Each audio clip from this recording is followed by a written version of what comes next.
There's gonna be a big explosion. We'll hear glass shattering, and then the screen will go black. What do you think?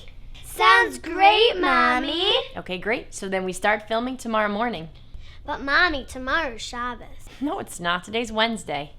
Actually, Mommy, today's Friday. Are you serious? Girls, I thought you were gonna tweet me when there were important things I had to remember. Mommy, we don't tweet. We're kids.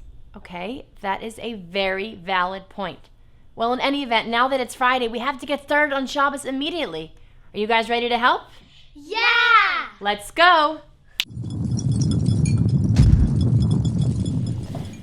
Okay, girls, since it'll take the longest to make, we're gonna start with the challah first. Mommy, are we gonna make your special cinnamon raisin walnut challah? Of course! You'll add the ingredients while I stir. First, we'll need a large bowl and a wooden spoon. Then we'll need 4 cups of warm water and 2 tablespoons of yeast. Now we'll mix those together. And we'll stir that together until the yeast gets bubbly. Now we'll need a cup of sugar and half a cup of honey, half a cup of oil, 4 eggs, 2 cups of raisins, 5 cups of bread flour, and 2 cups of all-purpose flour. Okay, now add the sugar and the honey. Honey. Now add the oil. Oil. Okay, you're done with the honey, it's fine. Now you can switch to the eggs. Eggs. Raisins. Slow, slow, slow, slow, slow. Okay, great. Now slowly add the flour. Flour. Slow, slow, slow. Good job. Nice work. Okay, and now the last bit of flour, the 2 cups of all-purpose flour. Now as you stir up this dough, we're going to notice that the consistency is going to remain running. That's how it's supposed to be. Now put the dough somewhere warm and let it rise for an hour. Mommy, Yeah? why is it called challah? That's a great question. There's some who say that the reason we call it challah is because of a verse from the Torah which says that when you eat from the bread of the land, you shall separate a portion of dough for God. That portion of dough is called challah, and the commandment or mitzvah of separating the dough is called hafrashas challah. There's an idea that doing this brings an added blessing into our homes, and it's one of the 3 mitzvos that were given specifically to Jewish women, along with lighting Shabbos candles and going to the mikveh. Oh, time for the next step. Look how bubbly it got, girls. Okay. Now we need 2 tablespoons of salt, 2 cups of coarsely chopped walnuts, and 7 additional cups of bread flour. Now slowly add the ingredients, girls, while I stir. Salt, Salt. walnuts, Walnuts. and now slowly start to add the flour. Good, slow, let me just put some more in. Now we knead the dough until it's springy and no longer sticky. Hey girls, I got my hands full here. Can you speed things up?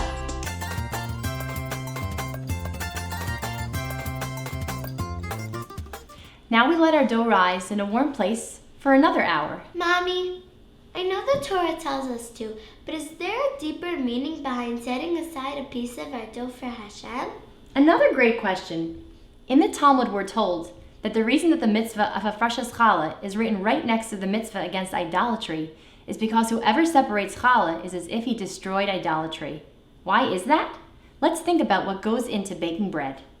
There's plowing, sowing, harvesting, threshing, winnowing, grinding, kneading, and baking. While most of us aren't involved in those pre-flour steps these days, we still need to get a job, earn a living, buy the ingredients, and bake the challah. By the time we pull that warm, yummy challah out of the oven, we could easily believe that it came about only due to our own actions. But taking challah forces us to acknowledge that only because God allowed those steps to come together were we able to succeed. Now that our dough is done rising, we can separate challah. We can begin by reciting any personal prayers, as this is considered an auspicious time to pray. We place our hands on the dough, say the blessing, and then separate the challah. Baruch atah Adonai Eloheinu melech haolam asher kiddushanu b'mitzvosav v'tzivanu l'hafresh challah.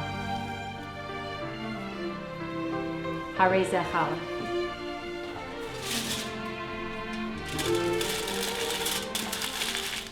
It used to be that this dough would go to the priest or Kohen in the temple in Jerusalem, but since our holy temple was destroyed, the Kohanim are not able to attain the appropriate spiritual state to allow them to eat this challah.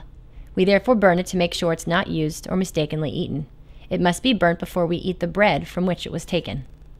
Now it's time to braid the challah. Our recipe makes 6 to 8 loaves. Today we're going to do a 4-stranded braid. We begin by pinching the ends together and taking the first piece and crossing it over number 3, and then taking piece number 4 and crossing it back over number 3. We begin this process again. Take number 1, cross it over number 3, and cross number 4 over what's now number 3. And we repeat this again and again until our challah is braided. Now it's time to brush our challah with egg and sprinkle them with cinnamon sugar. And then you can brush it.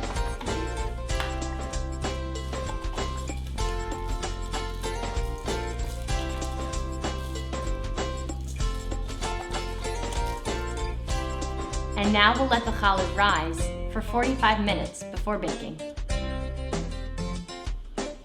We preheated our oven to 350 degrees, and now we're going to pop these into it for 35 minutes. You know, I've made this recipe a million times, so I'm pretty sure it's going to come out amazingly. But what about when a recipe or some other plan in life flops? What if we put our all into something, but it didn't work out the way we wanted it to? There's a dangerous game of second guessing that people can play at that point. The mitzvah of Hafrashas Challah doesn't just teach us that Hashem is part of the plan when things work out the way we want them to. It also teaches us that if we tried our best, but things didn't go how we wanted, that Hashem was part of that plan too. Wow, girls, these look amazing. I can't wait to eat them. Yum, I'm so hungry. We're gonna eat it soon, guys. I bet you're also craving some challah by now. Just pause this screen and jot down the recipe.